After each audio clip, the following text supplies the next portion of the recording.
investigación de múltiples sustancias que puedan ayudarnos a minimizar o disminuir el dolor en el paciente para realizar procedimientos invasivos de mayor complejidad. Si revisamos la historia, pues en la historia tenemos el uso de gran cantidad de elementos de medicina natural, como el cannabis, el beleño, la mandrágora, la dormitera, que se han usado con el fin de alterar el estado de conciencia del paciente, de adormecerlo, por decirlo así, con el objetivo de realizar procedimientos invasivos con menos percepción del dolor, podríamos decir. ¿Sí? También se han usado muchos medios físicos, como el enfriamiento extremo, por ejemplo, la compresión nerviosa, la oclusión de las arterias carótidas, e incluso si tenemos antecedentes históricos de las contusiones. Entonces, eso que vemos en las caricaturas de que ¡pum! Nos bloquean para realizar un procedimiento, sí se ha hecho en algunas épocas, en algunos lugares. ¿Sí? Y bueno, recién en el 42 se inicia la experimentación y la utilización de éter como parte de los procedimientos de anestesia. Y la demostración de un procedimiento anestésico de forma pública se hace recién en 1846. Entonces, si se fijan, no tiene demasiados años en la historia de la anestesiología. Bien, entonces cuando hablamos de anestésicos generales, vamos a decir que la anestesia es un estado neurofisiológico que se produce con anestésicos generales y se caracteriza por 5 efectos principales. Es decir, el anestesiólogo, para decir que ha logrado anestesiar a un paciente determinado, tendrá que conseguir lo siguiente. Primero, amnesia, es decir, una desconexión del entorno del paciente, que éste no recuerda, no se va a acordar nada de lo que ocurra durante el procedimiento. ¿Sí? La analgesia, que sería la supresión de la percepción dolorosa. El paciente no va a sentir dolor aunque esté cortando, esté manipulando, esté abriendo compartimientos, etc. No va a percibir dolor. También tenemos la pérdida de la conciencia, y este es un punto importantísimo en anestesia general, porque esto es en realidad lo que lo diferencia de anestesia local. Vamos a ver en otro capítulo la anestesia local, y pues también hay supresión del dolor, bloqueo de la percepción dolorosa, pero sin pérdida de la conciencia. En cambio, en la anestesia general sí va a haber una desconexión completa del entorno. ¿Sí? Y por supuesto, para conseguir todo esto necesitamos inhibir la función sensorial y los reflejos autonómicos del paciente. Y finalmente necesitamos una relajación del músculo estriado.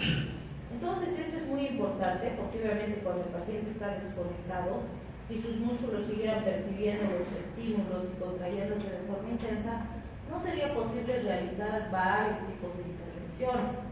Entonces, es muy importante que el paciente también tenga una relajación intensa del músculo para que se pueda manipular con él. Todos estos parámetros que hemos descrito van a depender de 3 elementos. Primero, el fármaco que se use. Segundo, la dosis del fármaco que se use. Y la situación clínica del paciente. Es así que van a ver que si tengo un paciente que está tranquilo, que está estable y demás, y realiza el procedimiento, va bastante fácil, va a ser alcanzar todos estos parámetros que hemos mencionado. ¿Sí? Pero si tengo un paciente que está con una crisis de ansiedad, está con graves problemas y demás, que está estable en el momento, o perdón, inestable en el momento que estamos intentando anestesiar, es muy probable que necesite dosis más altas, fármacos más potentes, o que no tenga resultado por la condición de base que el paciente tiene. ¿Sí? Entonces, esos 3 parámetros son muy importantes a considerar cuando vamos a realizar un procedimiento anestésico. Bien, si hablamos de las características de un buen anestésico, decimos: será un excelente anestésico aquel que nos permita realizar una pérdida suave y rápida del estado de alerta en el paciente, que nos permita revertir rápidamente el efecto cuando lo suspendamos. Vale decir que lo uso y aparecen rápido y de forma bastante tolerable los efectos. O cuando ya dejo de usarlo, que rápidamente pueda recuperar al paciente. ¿Sí? que tenga un margen de seguridad amplio y que además no tenga efectos adversos, ¿sí? Entonces, dicho así, en teoría, pues es muy bonito, muy ideal, podríamos decir, el tipo de fármaco que estamos buscando. Sin embargo, cuando hablamos en la realidad, es imposible conseguir todo eso con un solo fármaco. Por eso es que van a ver que en general, cuando hablamos de los anestésicos generales, cuando de redundancia, combinamos fármacos, ¿sí? Iniciamos con uno, continuamos con otro, dependiendo de las características del procedimiento, el tiempo que va a durar el procedimiento y demás. Bien, si hablamos del ejercicio actual de la anestesiología, ellos definen estos procedimientos como procedimientos en los que van a buscar usar la combinación de fármacos intravenosos y fármacos inhalados con el objetivo de conseguir lo que conocemos como anestesia balanceada. ¿Qué sería una anestesia balanceada? Lo que decimos en relación a aprovechar las ventajas de las propiedades favorables de cada fármaco y disminuir sus efectos adversos. Vale decir, con las combinaciones que se hacen, no es necesario ser tan invasivos, tan agresivos con las dosis y demás, porque el sinergismo que se consigue con las asociaciones farmacológicas nos va a permitir disminuir las dosis de ambos fármacos, de modo que le vamos a dar dosis menores, pero el efecto va a ser mayor. Entonces, la asociación farmacológica es realmente útil. También, al decir que nos ayudan a disminuir los efectos adversos, se ha visto que, por supuesto, si usamos dosis menores, la probabilidad de efectos adversos disminuye potencialmente. Lo que no quiere decir que no existan efectos adversos, siempre van a existir, pero van a ser menores. Bien, si hablamos de la técnica de anestesia, tenemos situaciones diferentes, podríamos decir, en las cuales buscamos la utilización de fármacos con este objetivo. Por ejemplo, tenemos anestesia diagnóstica, tenemos anestesia terapéutica y anestesia quirúrgica. La pregunta es, ¿cuándo usaré anestesia diagnóstica, por ejemplo? Endoscopía. ¿Perdón? ¿Está bien? Endoscopía. Muy bien, cuando voy a usar o a realizar una endoscopía, yo estoy anestesiando al paciente para que no sufra, por decirlo así, durante el procedimiento diagnóstico. ¿Sí? Entonces, sí, evidentemente ahí se usa. ¿Dónde más se les ocurre?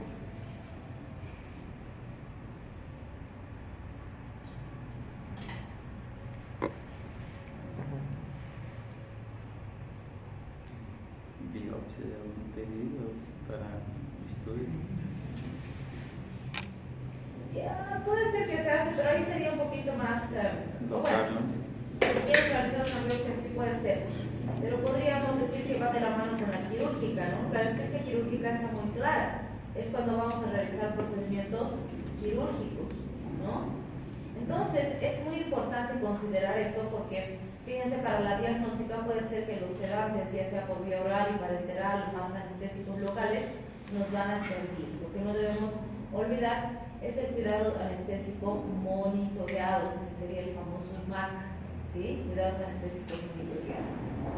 Además, es muy importante considerar que hay situaciones en las que vamos a hacer anestesia profunda, la vía aérea se va a mantener permeable, pero puede haber todavía respuesta a ciertas órdenes verbales. ¿En qué casos han visto eso alguna vez?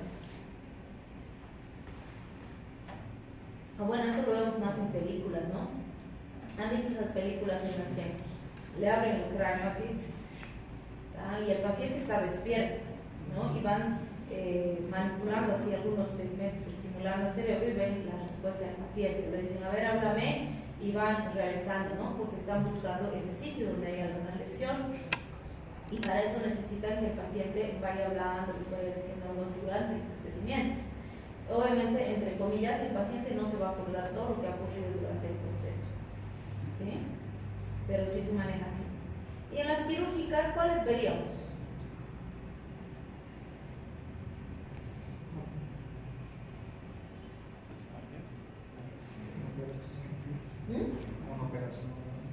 La mayor parte de las cirugías, ¿no? Usamos el anestésico para poder realizar la intervención quirúrgica. Entonces, fíjense, es común iniciar con benzodiazepinas y después fármacos intravenosos para mantenimiento. En general puede ser por vía inhalatoria o intravenosa, otros fármacos, ¿no? Como óxido nitroso, propofol, opioides en general. Y para terapéutica, ¿cuándo se usaría la anestesia? Como morfina para dolor, assim, pode considerar em câncer, assim, puede ser. Ya, o sea, se puede usar conglomerados o combinados en situaciones de dolor de alta intensidad y que no mejoran con otro tipo de situaciones, ¿no? Pero eso es más que todo enfocado a los analgésicos, más que a los anestésicos, ¿no? En general, si los opioides, los GABA, qué sé yo, no funcionan, eso recién recurrimos a eso, ¿sí? Pero hay un caso súper famoso donde se ha usado la anestesia como terapéutica y se ha complicado.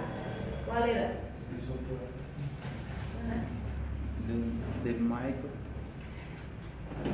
¿Cómo se llama el Michael? Como propofol de leche, ¿no? Michael Jackson. Siento que el propofol ha sido uno de los fármacos implicados, pero no ha sido el único. ¿Y por qué se ha muerto? No se escucha caso de mensaje. Es súper interesante. La presentación de la biopsia es. Creo que no ha salido público, ¿no? No me acuerdo. Voy a buscar si está en público. Yo lo escuché en un congreso de toxicología. Muy interesante. Pasa que Michael Jackson tenía un médico privado que estaba 24/7 con él. Y si se acuerdan, los últimos años de ese artista, estaba muy depletado su cuerpito, estaba súper flaco, tenía lesiones, una cita había perdido un buen porcentaje, o sea, estaba bien enfermo. ¿Sí? Y era una persona súper activa todo el tiempo, claro, que con sus megaproyectos, sus ensayos, sus cosas y no sé qué. Entonces tenía tal nivel de estrés, de preocupación, de problemas este artista, que no podía dormir. O sea, él no dormía. Y como hemos dicho en las clases anteriores, dormir es súper importante, ¿no es cierto? Entonces este cantante no dormía. A tal punto que la única forma de dormir era que lo anestesien. O sea, él había probado todos los sedantes hipnóticos y demás que hemos visto antes y nada. Combinaciones, nada. Dosis máximas, nada. Entonces su médico, lo que dicen en el reporte, es que literalmente todos los días le producía anestesia general, lo anestesiaba, controlaba como 3-4 horas para que descanse y luego invertía la anestesia. Pero hacía esto todos los días, porque si no lograba descansar nada. Con fármacos no podía. ¿Sí? Entonces, una de las teorías, que bueno, hasta ahora no se sabe lo que sigue, no sé qué más, porque este es un médico que ganaba millones, ¿no? Porque era exclusivo para él. Entonces, una de las teorías es que algo pasó, se descuidó un poquito el tiempo y cuando fue a quererlo despertar ese día, no lo logró. Y ahí nomás se pasó. ¿Sí? Otra de las teorías es que alguien le ha pagado para que deje que se pase y que no lo podría. Entonces, es bien complejo el caso, porque obviamente pone mucha plata por ahí y demás, pero el deceso ha sido por la mezcla de todas las cosas que tenía su organismo, pero no era una sola administración. Y pues era la mezcla de varios fármacos que usaba su médico todos los días para que él pudiera dormir. ¿Sí? Entonces ahí podemos decir que se estaba usando de forma terapéutica, porque no le estaban anestesiando para que lo operen o para que le hagan un procedimiento diagnóstico, literalmente era el tratamiento para su trastorno del sueño, porque sin eso no dormía. ¿Sí? Pero fíjense, son casos así súper raros, ¿no? No es algo que pase todo el tiempo con cualquier persona. ¿Sí? Bien, la MAC ya hemos descrito que es, ¿no? La MAC hace referencia al cuidado anestésico monitoreado. Entonces, todo paciente que es sometido a un procedimiento de anestesia general tiene que estar ampliamente monitorizado durante todo ese tratamiento.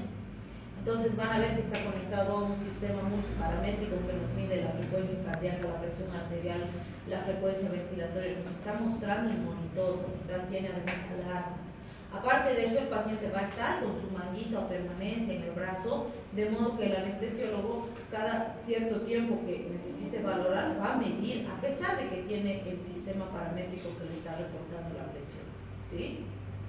También va a estar el anestesiólogo a su lado durante todo el procedimiento quirúrgico, y cuando termine el procedimiento quirúrgico, el anestesiólogo todavía lo va a valorar en lo que conocemos como sala de recuperación. O sea, no es que sale de quirófano el paciente y se va a su sala, no. Tiene que quedarse en la sala de recuperación por lo menos una hora, a veces más, porque el anestesiólogo lo va a seguir valorando, va a ver cómo está respondiendo a la anestesia, si ya está estable, etcétera, y después recién va a dejar que se vaya a salas comunes, ¿sí? Entonces a eso se refiere, que tiene que ser monitorizado de forma constante. Bien, ¿cuál sería el mecanismo de acción de los anestésicos generales? Como ya hemos dicho, no es un solo fármaco para que digamos, todos tienen este mecanismo. No, son varios fármacos y dependiendo de cada uno de ellos, pues el mecanismo va a ser diferente, ¿sí? Entonces, cuando hablamos del mecanismo de acción, hay varios elementos que aún no se conocen con claridad, pero sí se sabe que todos los anestésicos tienen como objetivos moleculares localizados canales iónicos, vamos a decir, en distintas localizaciones del sistema de conducción neurológica, es decir, van a actuar en canales iónicos en la neurona presináptica, van a actuar en la sinapsis o en la neurona postsináptica, con el objetivo específico de interrumpir el paso del impulso nervioso y así desconectar al paciente del entorno. Entonces, fíjense, vamos a ver que potencian a los inhibidores. Es decir, para conseguir su efecto pueden potenciar a los inhibidores. ¿Qué inhibidores conocemos? El GABA, la glicina, que hemos hablado bastante del GABA, ¿no? En anticonvulsivantes, en los otros temas. Tenemos también la acción sobre los conductos de potasio, los conductos rápidos de potasio, los conductos lentos de potasio, los transportadores de sodio, potasio, TPasa, etc. También vamos a ver que estos neurotransmisores pueden disminuir la excitación, vale decir, por un lado estimulan la inhibición y por otro lado inhiben la excitación, ¿sí? Ahí se ha visto, por ejemplo, que pueden actuar en conductos activados por acetilcolina, en conductos activados por aminoácidos excitadores como el glutamato, por ejemplo, el ácido amino 3 hidroxi 5 metil 4 isofosfazol propiónico, los famosos AMPA, ¿sí? Los receptores N-metil de aspartato, que son los NMDA famosos, y por supuesto la serotonina, donde tenemos los receptores principalmente de tipo 2 y de tipo 3, que actúan sobre todo en el centro del bombo, ¿sí? Entonces es muy importante la acción sobre todos estos subtipos de receptores, por eso entendemos que son tan potentes.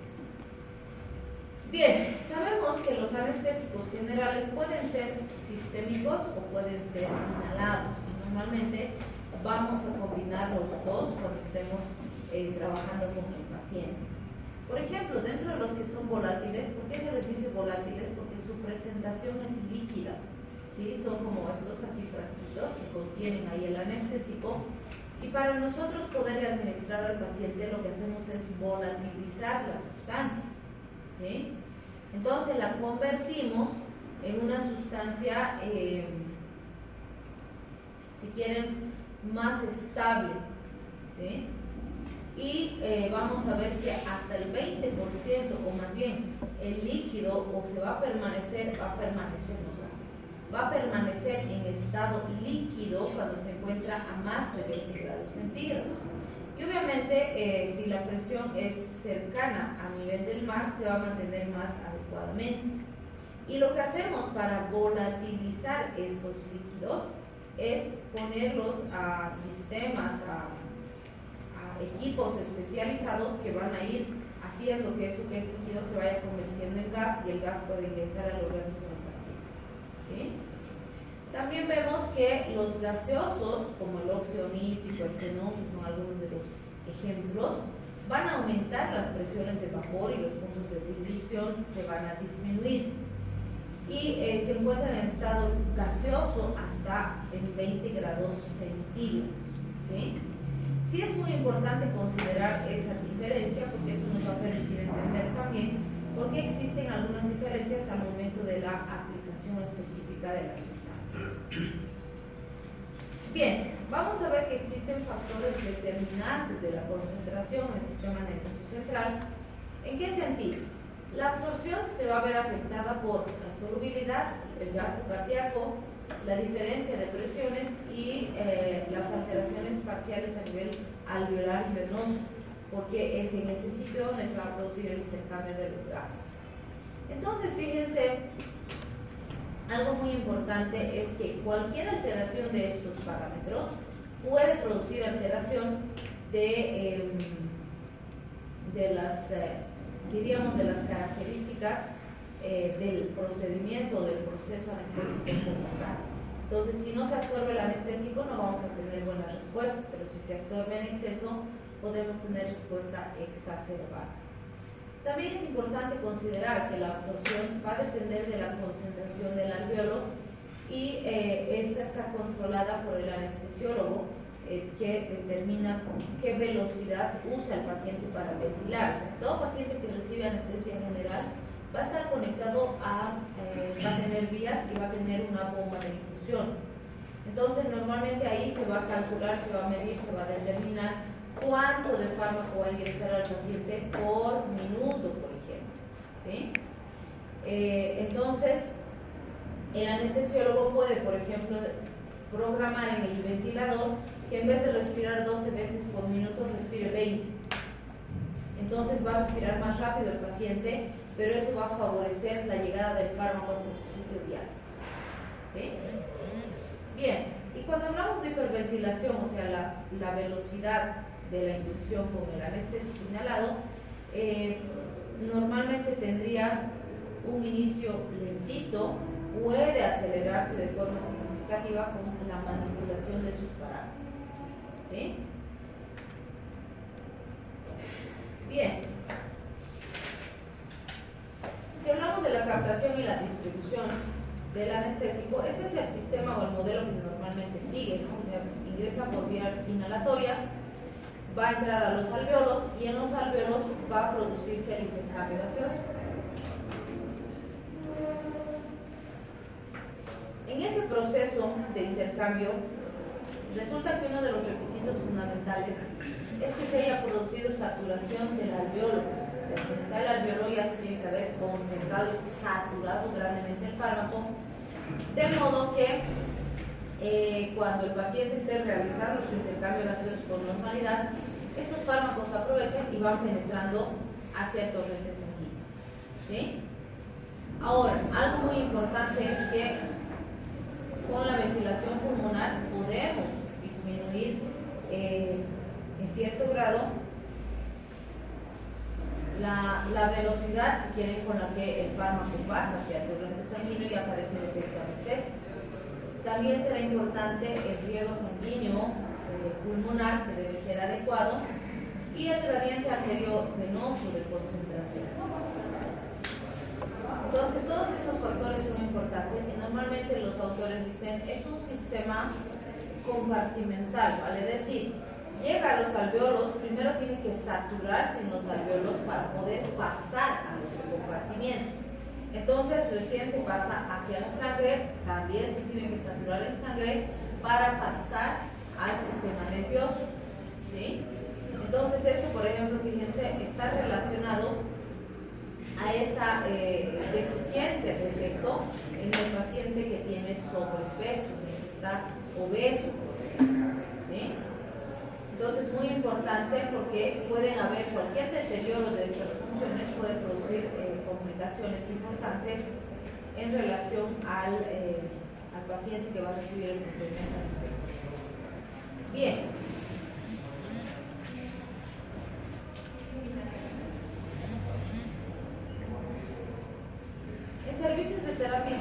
alternativa, como ya hemos visto, se puede utilizar anestesia, ya sea para conseguir sedación o para producir disminución de la ansiedad en el paciente.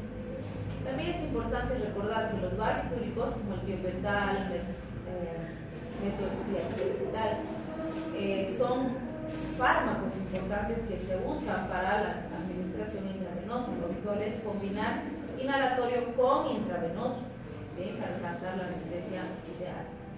También se usan benzodiazepinas, que ya lo dijimos un poquito antes, el midazolam, diazepam, propofol, bueno, el propofol va aparte, vamos a ver a qué familia pertenece.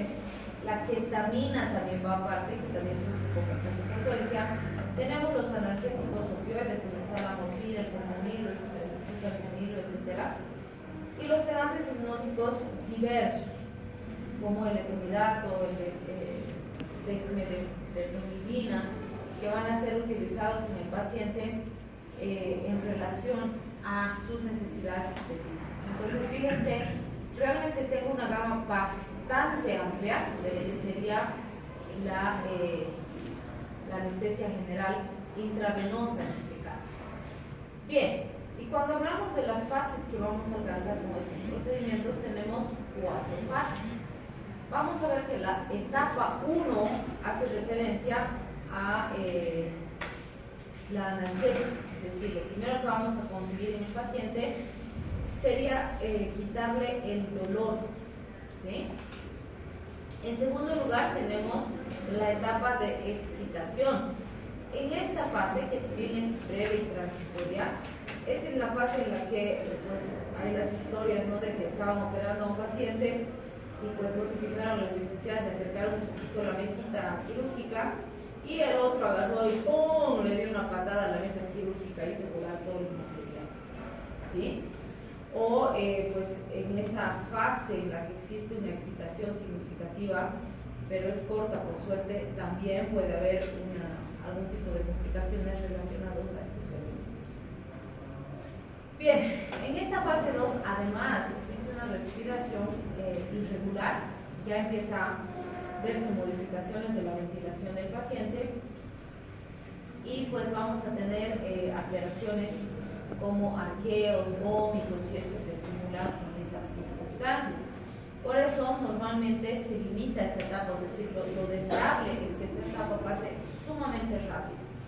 Y va a terminar con el restablecimiento de la respiración, es decir, el paciente se siente agitado, se va a sentir mal, le va a molestar y luego se va a ir estabilizando hasta que se sienta realmente bien. Si hablamos de clase 4, vamos a ver que inicia con la reaparición de la respiración regular y se va a extender hasta que cese completamente la respiración espontánea, es decir, el paciente va a dejar de respirar. Entonces, el punto importante también es que todo paciente que va a recibir anestesia general tiene que ser, si quieren, controlado, vigilado, monitorizado, porque puede haber una alteración significativa, puede haber apnea en el paciente, puede dejar de respirar y ahí se nos complica. También es importante considerar que en esta fase existen distintos planos donde vamos a ver los movimientos oculares, los reflejos oculares, el tamaño de las pupilas para ir monitorizando al paciente. En la etapa 4, que sería la etapa de depresión vulvar, idealmente el paciente no debe llegar a la etapa 4. ¿Sí? Porque, ¿qué ocurre en la etapa 4? Puede haber una profunda anestesia, puede haber una depresión intensa del sistema nervioso central, puede abarcar el centro vasomotor en el bulbo raquídeo y también el centro respiratorio en el tallo cerebral. En realidad, si llega a esta fase, el paciente está fallecido. ¿Sí? ¿Por qué? Porque lo ideal es que el anestesiólogo nos mantenga al paciente en fase 3 y de fase 3 luego va a revertir hasta la normalidad. Pero cuando pasa a la fase 4, hay muerte cerebral y ahí no hay protocolo de reanimación, no hay masaje, no hay nada. Si hace muerte cerebral, no hay nada que podamos hacer. ¿Sí? Entonces, idealmente el anestesiólogo no va a querer llegar a esta fase, no se debería. ¿Sí? Y bueno, existen varios elementos que están asociados a las características de estas alteraciones. Por ejemplo, es muy importante en estos pacientes vigilar los signos vitales, pues es una causa frecuente de complicación. Si hablamos de la vigilancia de la función, sobre todo de la función cerebral, asistido por computadoras, electroencefalograma, sirven para ir monitorizando al paciente y ver viendo cómo está respondiendo. También vamos a ver que se incluyen en este punto varias pruebas diagnósticas. Entonces, fíjense, se hace el índice biespectral, los potenciales evocados auditivos, el índice de estado físico, el índice de estado cerebral, las entropías y el estudio de respuestas de las formas de las ondas del encefalograma. Entonces, todos estos elementos se incluyen en esa fase. ¿Sí? Es muy importante mantener terriblemente bien controlado a ese paciente. ¿Qué ventajas tiene la anestesia general? Primero, disminuye o tiene bajo riesgo de conocimiento transoperatorio o de alteración, si quieren, del conocimiento transoperatorio o recuerdos durante el proceso quirúrgico. Vale decir, es muy poco probable que el paciente recuerde lo que ha pasado durante la intervención o en el momento de recuperación. Normalmente esta parte, por decirlo así, se borra. Es importante considerar que sí puede ser que recuerde algunas cosas con el tiempo, pero dependerá de cada caso en particular.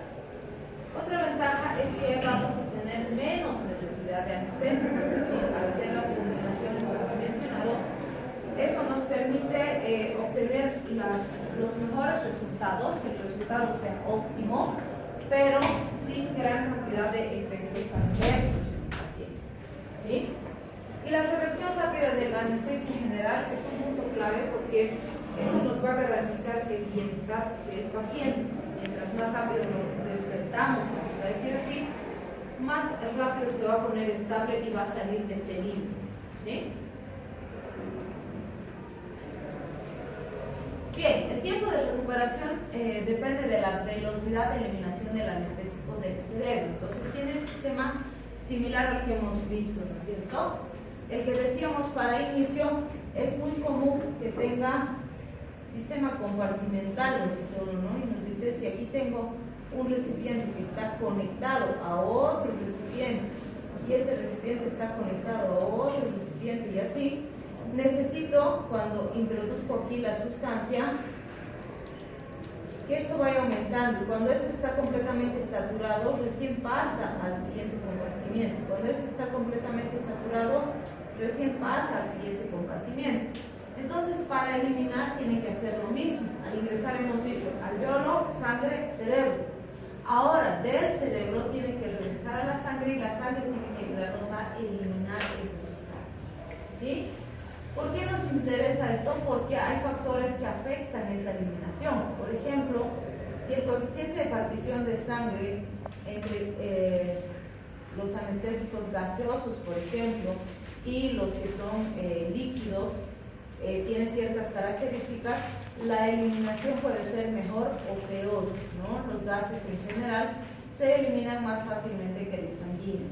También es importante considerar el riego sanguíneo en relación a los fármacos que utilizan la vía pulmonar para su eliminación o que más bien no utilizan la vía pulmonar. ¿Por qué? Dependiendo de si el fármaco está circulando, llega al pulmón, se va a poder eliminar o no. Si llega al pulmón y se elimina por pulmón, sí puedo aumentar su eliminación. Pero si llega al pulmón y no se elimina por pulmón, tiene que ir al hígado, el hígado se va a encargar de eliminarlo, entonces no vamos a tener cambios significativos. También se debe considerar el riego sanguíneo pulmonar, la magnitud de la ventilación y la solubilidad hística del anestésico, es decir, las propiedades físico-químicas del anestésico. ¿Quieren descansar un poquito?